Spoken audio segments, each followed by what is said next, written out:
Yes, guys and girls, how you doing? Welcome back to another video on my channel. Today we've got the Premier League Game Week 4 watch list.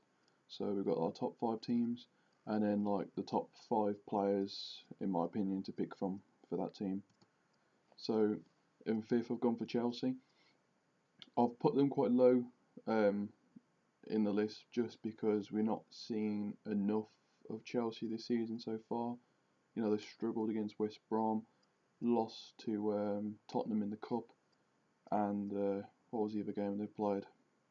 Trying to think of who it was. Brighton. Brighton, they didn't look too good, even though they won. You know, it was not a great performance. And then obviously losing to Liverpool.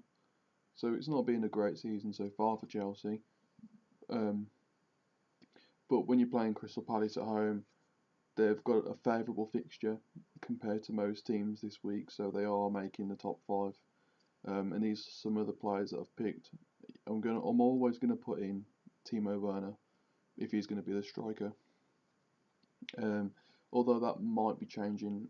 I'm seeing that Abraham could be starting striker, and you got Mountain moving into the middle, Havertz on the wing with Werner.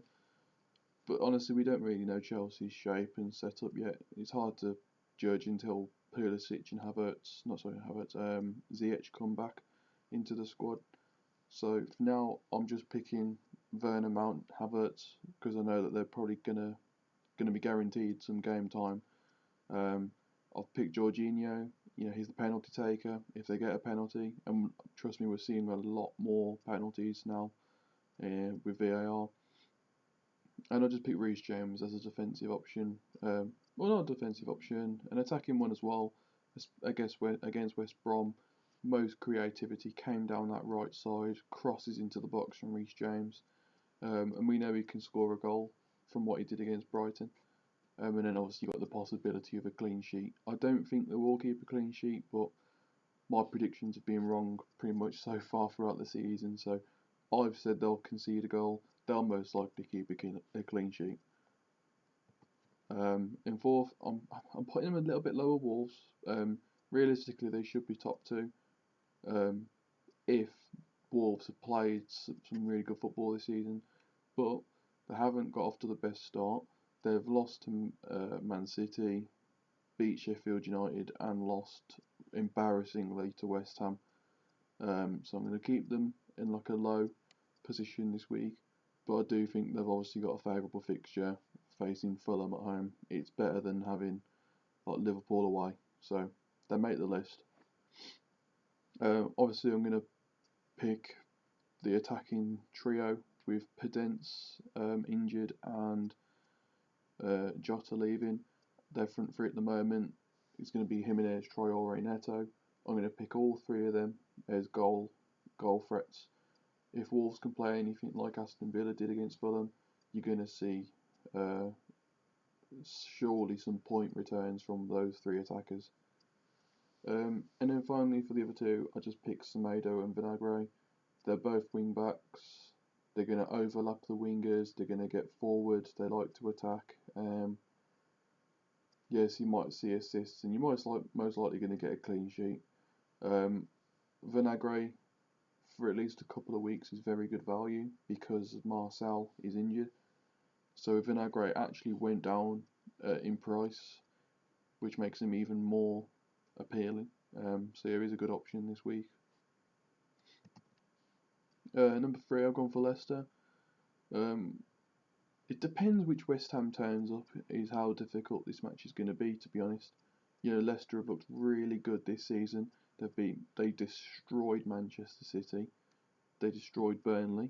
Do you know what? They destroyed West Brom as well. So everything Leicester have done so far this season has been phenomenal. They're scoring more goals game by game. They scored 3, then 4, then 5.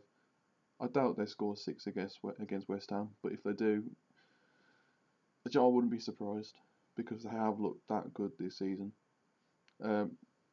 First pick, it really is hit or miss if Jamie Vardy's going to play or not. In his interview after the game against Man City, he said he's going to be fit to play.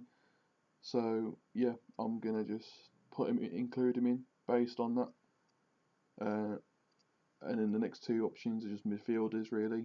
Not Ashley Barnes, Harvey Barnes looked really threatening against Man City. Got a lot of pace down that left wing. He can provide assists and goals. He just looks like a real good threat. And then the other attacking option, I got James Maddison. I think he'll come back into the team. I know he hasn't started this season, has he? Been coming off the bench, but I think he's going to have to start because I'm pretty sure Dennis Pratt has picked up an injury. So, and Ndidi's injured as well. So I'm pretty sure we'll see Maddison start this game, and hopefully he can return some points for anyone who picks him. And the final two I've gone for are the wing backs or the full backs for Leicester. I've gone for Castagna and James Justin. They look really good this season, to be honest. Even though Justin's in for like a small period of time with what's his name, Ricardo Pereira being injured, but they're both returning points at the moment. They're getting assists, they're getting goals, and they've had one clean sheet. So very good value players at the moment, to be honest. They're probably returning more points than anyone else in the defence. I think Alexander-Arnold and Robertson picked up a few more points from against Arsenal, but I don't think many people are coming close to these two. Next up, I've gone for Southampton at home to West Brom. I think this is a really good fixture to pick Southampton players. West Brom don't look good at all. I know they got that draw against Chelsea, but that's Chelsea's fault, not West Brom's quality really. So if you're gonna pick Southampton players, you're gonna want to pick Danny Ings and Shay Adams. It's one or the other scoring the goals, isn't it? And then the other one getting the assist. They play really well with a 4-4-2. We saw that against Burnley. Shay Adams picks up the ball, cuts it back, Danny Ings scores. So these two will get you a points return. And if you're going to play a West Brom team at home who are just poor, it's going to be a good option for you this game week. I've picked two midfield options. Moussa Djenepo seems to have come into the team the last couple of games. He's been involved all season so far, but it's been the last two games where he started. It's going to be a good point week, I think, for those sorts of players. Djenepo, Ward-Prowse being your set piece taker, you pretty much your playmaker. Everything comes through him in attacks.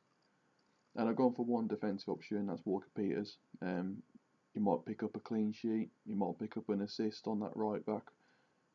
He got an assist against Tottenham. I think Danny Ings scored that one, so he's already getting a few point returns. So that makes him a very good value player at 4.5 mil.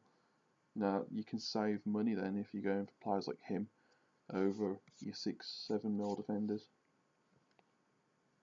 And then in number one spot this week, I've picked Arsenal. It's I think it's going to be a questionable one. I just don't know which Sheffield United's going to turn up because they were so good last year. And this year they just haven't got the ball rolling. They're really struggling, aren't they? You can see it. They don't have the firepower up front.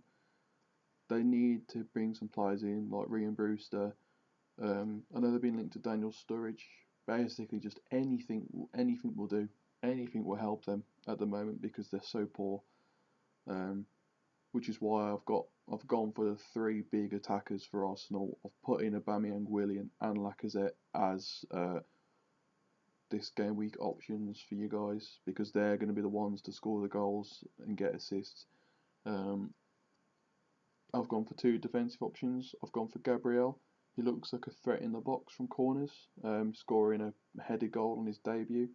And I've also gone for like your cheap option in Holding at 4.5 mil, just because you can save money picking him, and he'll get you that clean sheet, which I expect a clean sheet. So yeah, it's a good option to have. You're having an Arsenal defender in your team at a really cheap price. He will probably get you a good point return. So if you guys did enjoy this video, be sure to drop a like, subscribe, drop a comment down below what you think of this week's predictions. If you agree with the top 5 selections, yeah, I'll be sure to reply back. Peace.